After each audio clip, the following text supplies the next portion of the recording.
বলেন তো দাজ্জাল বের হবে কোথায় থেকে? বলেন, সঠিক উত্তর কে দিবেন? দাজ্জাল কোথা থেকে বের হবে? ইসরায়েল ফিলিস্তিন থেকে। আপনারা কেউ বলবেন জাহান্নাম থেকে। এই দেখেন নতুন তথ্য পাওয়া গেল আজকে। আর কেউ বলবেন? বলে ভুল তো হতেই পারে, তাই না? জানেন না, লা আদ্রি নিসফুল ইলম, আমি জানি না, এটাই হলো ইলমের অর্ধেক। কিন্তু বাঙালি জাতি বলতেই থাকবে, যদি লাগা যায় বলতেই থাকবে, কিন্তু এই কথা বলতে জানে না, কোনো বক্তাও বলতে জানে না এটা আমার জানা নাই, পরে বলবো। বলে কোনোদিন? আমার বক্তব্য শুনবেন, অনেক জায়গায় আছে আমি বলেছি এটা জানা নাই, পরে বলবো। সব জানা থাকতে হবে, এটা কে বলেছে? তাই না? কে বলেছে? তাহলে তো আল্লাহ হয়ে যাবেন আপনি। এই যে উত্তরটা দিয়েছেন আপনারা, এতক্ষণ কোথায় ছিলেন? কি উত্তর দিয়েছে? আপনারা কেউ বললেন না, কিন্তু উনি উত্তর দিয়েছেন ইসরায়েল থেকে, ফিলিস্তিন থেকে বের হবে দাজ্জাল। এইটা হলো ইহুদিদের তথ্য। কাদের? বাংলাদেশের ভাইরাস হুজুরগুলো বলতেছে এটা, ইসরায়েল থেকে কি বের হবে? দাজ্জাল বের হবে। লা ইলাহা ইল্লাল্লাহ, আস্তাগফিরুল্লাহ। কেউ বলছে খোরাসান থেকে বের হবে, অথচ এটা কারা চেঞ্জ করে দিয়েছে? ইহুদিদের শুক্রকীট থেকে। শুক্রকীট বুঝেন? শুক্রকীট আপনারা বুঝবেন না, গ্রামের মানুষ সরাসরি বাংলা বলে। ইহুদিদের বীর্য থেকে তৈরি হয়েছে শিয়ারা। কারা? এই ইরানের শিয়ারা। এই শিয়ারাই প্রতিপালন করছে এখনো। কে যেন এখনো বললো যে ইরান থেকে বের, কে বললো? জোরে বললেন না কেন আপনি? ওই যে আমার বক্তব্য শুনেছেন মনে হয়, শুনছেন? ইরান থেকে দাজ্জাল বের হবে। কোথায় থেকে? আজ থেকে সবাই মনে রাখবেন, বেশি বেশি প্রচার করবেন। দাজ্জাল কোথা থেকে বের হবে? ইরান থেকে বের হবে। সবাই প্রচার করবেন, দাজ্জাল বের হবে ইরান থেকে। দলিল 1342 নম্বর হাদিস মুসনাদ আহমদের মধ্যে এসেছে। রাসূলুল্লাহ সাল্লাল্লাহু আলাইহি সাল্লাম বলেছেন, ইয়াখরুজুদ দাজ্জাল মিন ইয়াহুদিয়াতে আসবাহান। আসবাহান শহরের ইয়াহুদি এলাকা থেকে দাজ্জাল বের হবে। আর আসবাহানটা হলো ইরানের তেহরান শহর থেকে 341 কিলোমিটার দূরে। তাহলে দাজ্জালকে প্রতিপালন করছে কারা? শিয়ারা। কারা? শিয়ারা। দাজ্জাল যখন বের হবে, সহিহ মুসলিমের হাদিস, আল্লাহ রাসূল বলছেন দাজ্জালের সাথে 70,000 ইহুদি থাকবে। 70,000 কি থাকবে? এই শিয়ারাই হলো ইহুদি। এই শিয়ারাই কি মনে থাকবে আপনাদের? এই জন্য আপনারা ইরানকে কিছু বললেন না, তুরস্ককে কিছু বললেন না, আপনারা মার্চ ফর গাজা অনুষ্ঠান করলেন ঢাকাতে সোহরাওয়ার্দী উদ্যানে। সেখানে গিয়ে সব দোষ চাপালেন সৌদি আরবের উপরে। আপনারা কি ফিলিস্তিনের পক্ষে গেছিলেন না সৌদি আরবকে গালি দিতে গেছিলেন? বুঝেননি কথা? কেন? ইসরায়েলে যত তেল আসে তার 80% তেল আসে আজারবাইজান থেকে। তুরস্কের উপর দিয়ে লাইন করা আছে। আপনাদের জামাই, আপনাদের দুলাভাই এরদোগান আছে না, এই এরদোগান তেল আসার সুযোগ করে দিয়েছে ইসরায়েলে। তার সম্পর্কে কিছু বললেন না? সৌদি আরবকে এত গালি দিলেন কেন? জবাব দেন। সৌদি আরবকে গালি দিলেন কেন? তুরস্ক এ যাবৎ ফিলিস্তিনের জন্য, গাজার জন্য কি করেছে? ইরান এ যাবৎ ফিলিস্তিনের জন্য, গাজার জন্য কি করেছে? চাপাবাজি ছাড়া কিছু করেনি। চাপাবাজি বুঝেন? কিছুই করেনি। ফিলিস্তিনের জন্য ইরানও কিছু করেনি, হুতিরাও কিছু করেনি, বাশারও কিছু করেনি, হিজবুল্লাহও কিছু করেনি। কি করেছে? একটা কাজ করেছে ওরা, এদেরকে উস্কা দিয়ে ফিলিস্তিনের প্রায় 60,000 মানুষকে হত্যা করেছে। আপনারা আমার এই কথা বুঝবেন, তবে আরো 10 বছর সময় লাগবে। কয় বছর? তালেবান কি করলো? কিছু না করতে পারো, ফিলিস্তিনে কিছু খাবার তো পাঠাতে পারতো, পাঠায়নি কেন? কি জন্য পাঠায়নি? এটাও জানেন না আপনারা, এটাও জানেন না, জানবেন না, আপনারা কোনোদিন জানবেন না। লা হাওলা ওয়ালা কুওয়াতা ইল্লা বিল্লাহ, আস্তাগফিরুল্লাহ। কিন্তু ঢাকার বুকে যে সমস্ত অপমানজনক কাজ করেছেন আপনারা, কি কাজগুলো করলেন? সুন্দর সৌদি আরবের প্রিন্স মোহাম্মদ বিন সালমানের ছবি লাগাই দিলেন, তার কুশপুত্তলিকা বানালেন, পোড়ালেন, জুতা মারলেন। এটা মিডিয়ায় যায় না, যায়নি। এটা সৌদি আরব সম্পর্কে আপনারা তো বিদ্বেষ কেন? কই এরদোগানের তো দেখলাম না ছবি। মুনাফেক। এই ফিলিস্তিনের জন্য 1 নম্বর মুনাফেক হলো এরদোগান, 1 নম্বর মুনাফেক এরদোগান। ও ফিলিস্তিনের জন্য কিছুই করে না। কি করবে? ও কার সদস্য জানেন না? এটা প্রসঙ্গক্রমে কথাটা চলে আসলো। ও ইসরায়েলে তেল দেয়, ও কেন ইসরায়েলের বিরুদ্ধে কথা বলবে? 2 নম্বর মুনাফেক হলো ইরান। এরা মক্কা মদিনার শত্রু।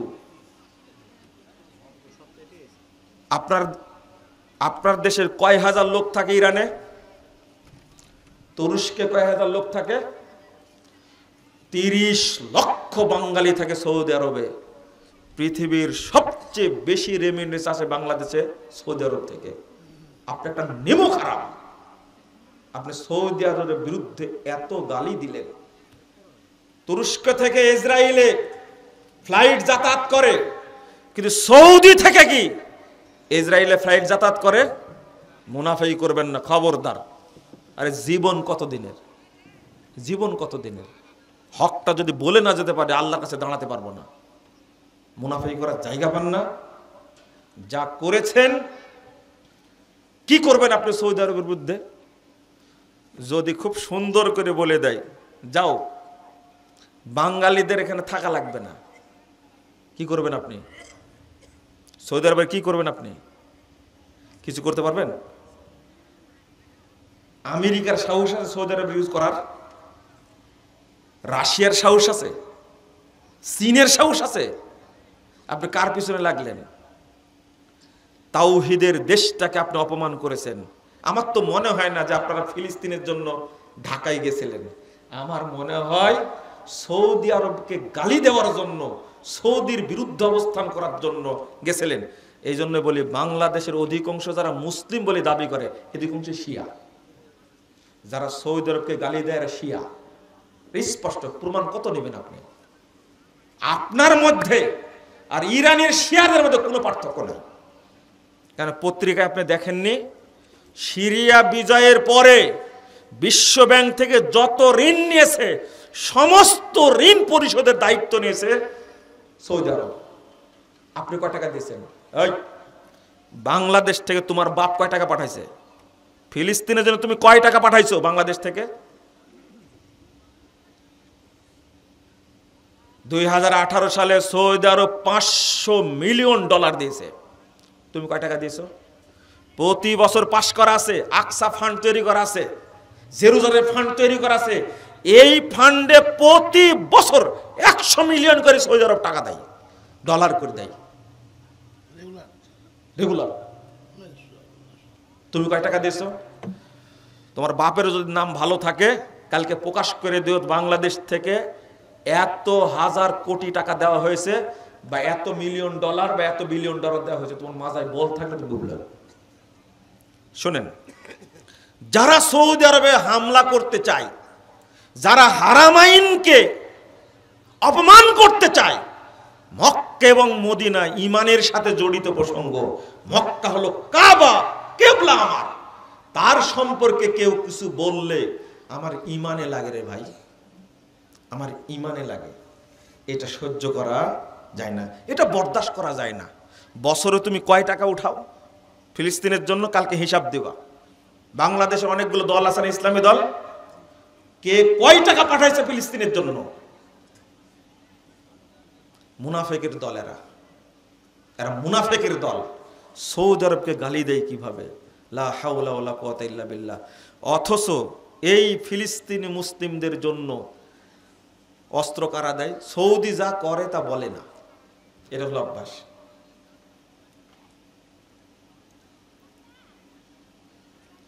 আপনারা কি জানেন, বাদশাহ আব্দুল্লাহ যখন বেঁচে ছিলেন, সৌদি আরবে সুনামি, বাংলাদেশ সুনামি হয়েছিল না, হয়েছিল? আপনারা জানেন এই আব্দুল্লাহ কত টাকা দিয়েছিল আইলার জন্য, সুনামির জন্য? তখন মনে হয় ফখরুদ্দিন ক্ষমতায়, তাই না? ফখরুদ্দিন ক্ষমতায় তখন। আপনি চিন্তা করতে পারছেন, তখন 9,000 900 কোটি ডলার দিয়েছে তখন। জানতেন? আমরাই জানতে পেরেছি 10 বছর পরে যে বাদশাহ আব্দুল্লাহ আইলার জন্য টাকা দিয়েছিলেন, কিন্তু মাইরি খাইছে তো সব, তাই না? জানবে কি করে? যদি জানতে পারে সৌদি সরকার এত কোটি টাকা দিয়েছে, তাহলে মানুষ হিসাব চাইবে কোথায় গেল এটা। হিসাবটা হেরফের হতে পারে, কিন্তু বড় একটা ফান্ড দিয়েছে গোপনে সৌদি সরকার। এই সৌদি সরকার বাংলাদেশের জন্য পাঠাইছে, কিন্তু বাংলাদেশের মানুষ এটা জানে না। দুর্ভাগ্য। আমি কথাগুলো খুব কষ্টের সাথে, কালকে ব্রাহ্মণবাড়িয়ার আহলে হাদিস মসজিদটা যেভাবে ভেঙেছে আপনারা দেখেননি? লা হাওলা ওয়ালা কুওয়াতা ইল্লা বিল্লাহ। কারা ভাঙলো এটা, তাই না? এই বাংলাদেশের ইসলামী দলগুলো ভাঙছে। হানাফি বাংলাদেশে আছে? দেখেন তো কি বলছে। বাংলাদেশে কোনো হানাফি নাই। হানাফি থাকলে কেউ মসজিদ ভাঙতো না। হানাফি নাই, হেফাজত আছে। কি আছে? জামাত ইসলাম আছে, আছে না? চরমনায় আছে না? বিদাতির আছে না? সব মিলে হেফাজত, ইসলাম হেফাজত করবে। যাদের কাছে মন্দির হেফাজতে থাকে, কিন্তু মসজিদ হেফাজতে থাকে না। হ্যাঁ, মন্দির পাহারা দিছে, এটা মুরব্বী দেখছে, দেখছেন? মাশাআল্লাহ, মন্দির পাহারা দিছে। আপনি একটু খেয়াল করেন, কত দুঃখের বিষয়, কত কষ্টের বিষয়। একজনও কথা বলেনি। কে কথা বলেছে? আমার কাছে একটা মেসেজ দিয়েছে, ওই যে পিচ্ছি এক বক্তা আছে না, রফিকুল ইসলাম, সে নাকি একটা স্ট্যাটাস দিয়েছেন। স্ট্যাটাস দিয়েছেন এই মর্মে যে মাসালাগত ইখতিলাফ থাকতে হবে পারে, কিন্তু মসজিদ ভাঙার অনুমতি কে দিল? এ ধরনের একটা কথা নাকি বলেছে। জাযাকাল্লাহ খায়র, জাযাকাল্লাহু খায়র বলেছেন, ভালো। কিন্তু ভাইরাস বক্তা আছেন আপনাদের, এই ভাইরাসগুলো কোথায় গেছে? এদের সবার মৌন সম্মতি আছে যে আহলে হাদিস মসজিদ সব ভেঙে দাও, বাংলাদেশে যেন না থাকে। কত বড় বড় ভাইরাস বক্তা আছে, কেউ কোনো কথা বলেনি। দুর্ভাগ্য। মন্দির পাহারা দেয় আর আহলে হাদিস মসজিদ ভাঙে। এরা কি মুসলমান? এদেরকে যে মুসলমান মনে করে, সে কি মুসলমান? যারা মসজিদ ভাঙে তাদেরকে যে মুসলমান মনে করে, সে কি মুসলমান? প্রশ্ন আসে না, প্রশ্ন আসে না। হ্যাঁ, উত্তর দিয়েছেন আপনি। এরাই হলো বাংলাদেশে ইসরায়েল। এরা ইসরায়েল। কি আশ্চর্য! এরা হলো আব্রাহার বংশধর। কার বংশধর? আব্রাহার বংশধর। এদের সবাইকে আল্লাহ ধ্বংস করুক, বলেন আমিন। এদের জন্য কোনো পজিটিভ দোয়া নাই, এদের জন্য বদদোয়া। আমি গতকাল বক্তব্যে বলেছি, কুনুতে নাজেলা শুরু করলাম, এই নাজেলা পড়তেই থাকবো। আমার অস্ত্র বল নাই, অর্থ বল নাই, জনবল নাই, মুখের দোয়া তো আছে। আল্লাহ একদিন কবুল করবেন ইনশাআল্লাহ। কেউ টিকবে না। আব্রাহার মতো আল্লাহ এদেরকে ধ্বংস করবেন ইনশাআল্লাহ। হয় তওবা করবে, না হলে ধ্বংস হবে। দুইটা পথ, হয় তওবা না হলে কি ধ্বংস। হতেই হবে ধ্বংস। তোমরা আল্লাহর ঘর ভেঙেছো। হিন্দু গির্জা তৈরি করে মণ্ডপ তৈরি করে পূজা করে, খ্রিস্টান গির্জা তৈরি করে পূজা করে, কাদিয়ানীরা মসজিদ তৈরি করে পূজা করে, শিয়ারা মসজিদ তৈরি বসবাস করে। আর বাংলাদেশে আহলে হাদিসরা মসজিদ তৈরি করে ইবাদত করতে পারবে না? পারবে ইনশাআল্লাহ। আগামী দিনে একটা দোয়া আল্লাহর কাছে করি, আল্লাহ তুমি এই বাংলাদেশে মসজিদ যারা ভাঙ্গে তাদের অস্তিত্ব তুমি বাংলাদেশে রেখো না, বলেন আমিন। তাদের অস্তিত্ব দেখতে চাই না, আল্লাহ যেন এদেরকে ধ্বংস করে। বহু জাতিকে আল্লাহ ধ্বংস করেছে, আব্রাহাকে তুমি যেভাবে ধ্বংস করেছো, আল্লাহ তুমি যারা মসজিদ ভেঙে দেয় তুমি ওইভাবে ধ্বংস করে দাও, বলেন আমিন বলেন। এখানে কোনো ছাড় নাই। বলতে যাচ্ছিলাম যে কথা, সেটা হলো মিশ্রিত ঈমান, মনে আছে বিষয়টা বলছিলাম, মনে আছে? তার মধ্যে শুরু করেছিলাম কি দিয়ে? ঈমানের একটা অংশ আল্লাহ রাব্বুল আলামিন বলছেন ওমা ইউমিনু আকসারুহুম বিল্লাহ ইল্লা হুম মুশরিকুন, সূরা ইউসুফ 106 নম্বর আয়াত। যারা আল্লাহর প্রতি ঈমান এনেছে তাদের অধিকাংশই কি? মুশরিক। আল্লাহর প্রতি ঈমান আনলে কি হয়?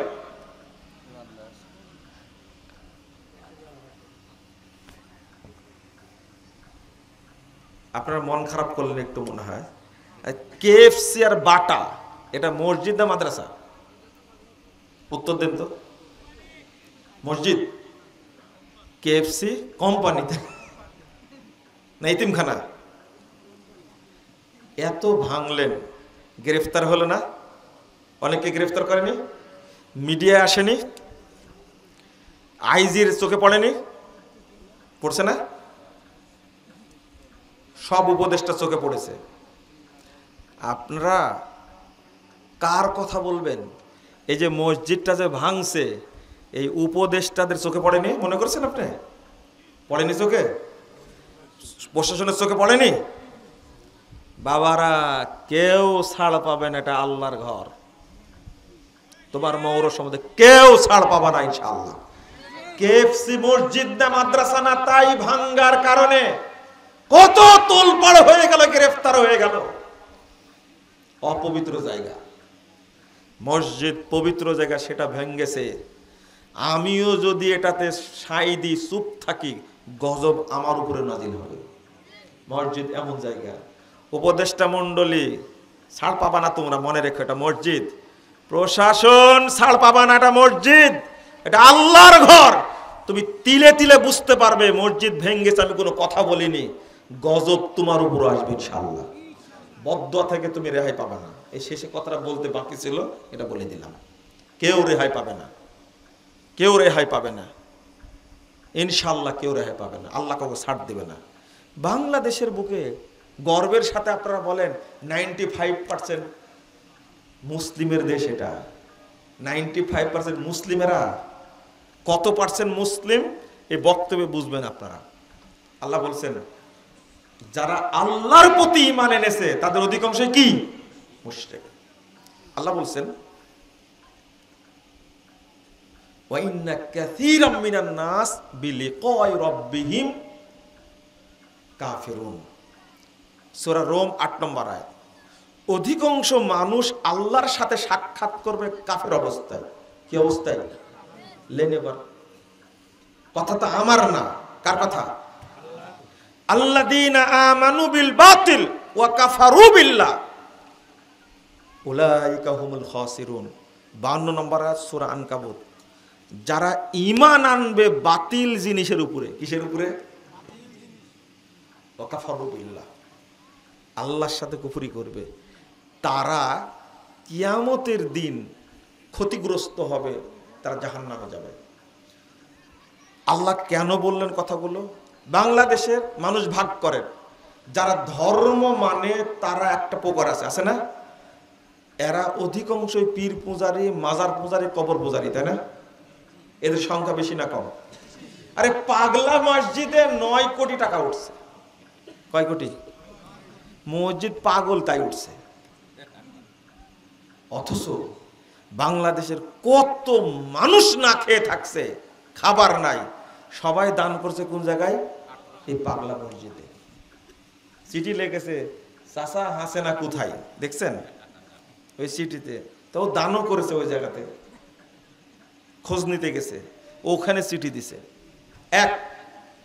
আর এক শ্রেণীর মানুষ আছে বাংলাদেশে রাজনীতি করে না?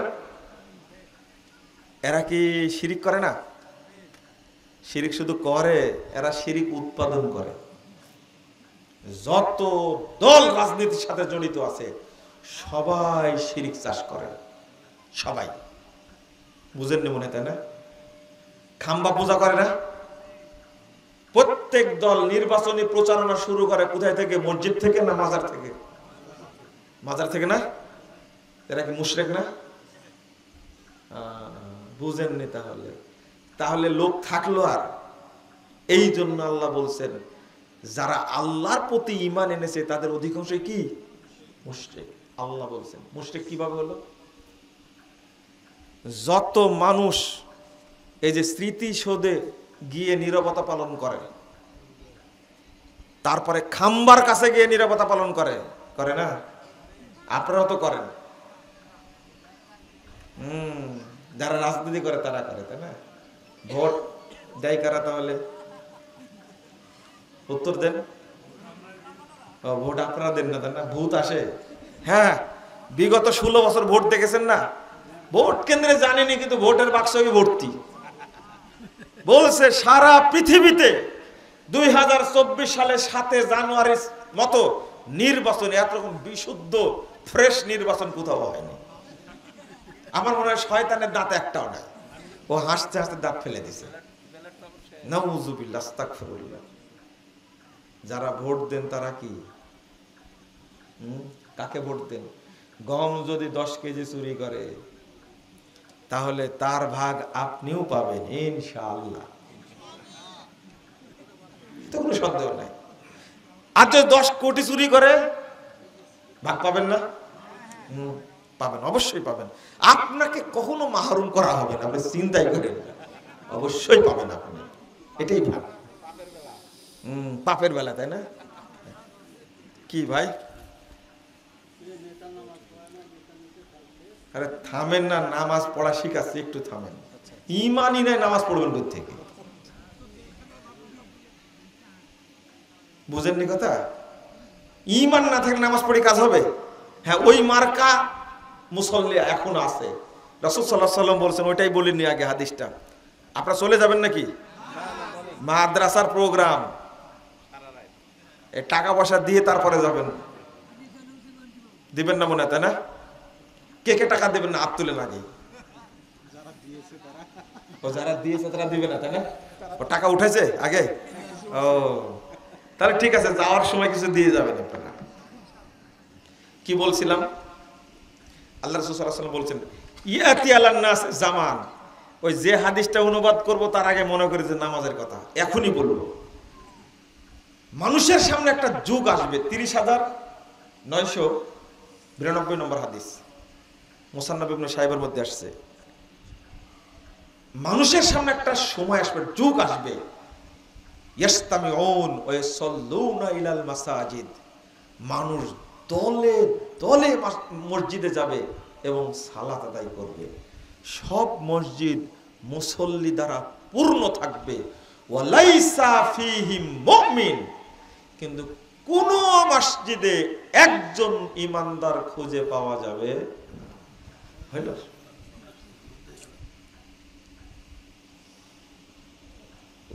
ওরে সর্বনাশ, এটা বলা যাবে না।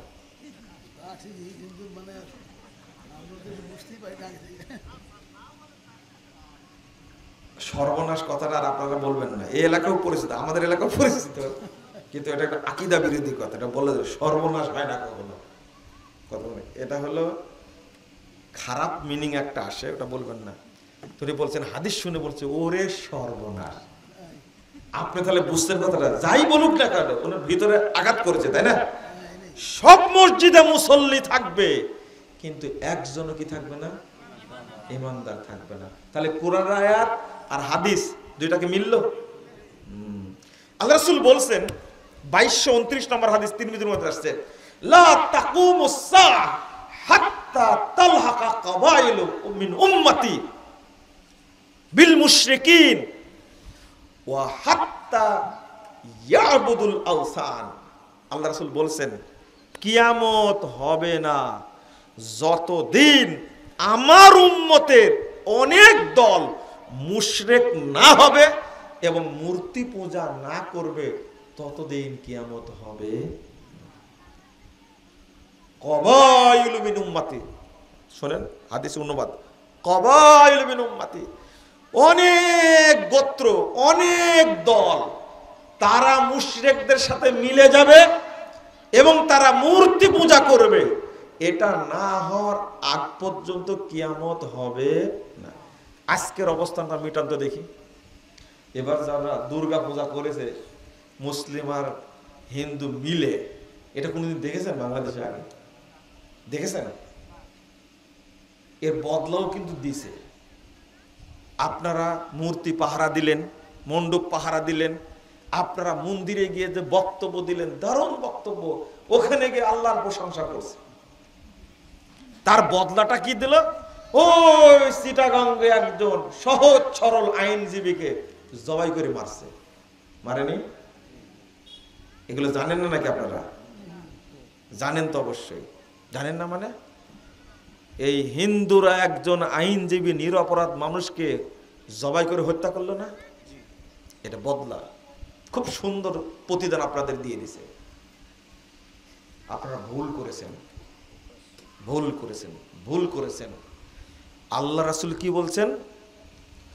বহু গোত্র, বহু দল মুশরিকদের সাথে মিশে যাবে এবং মূর্তি পূজা করবে।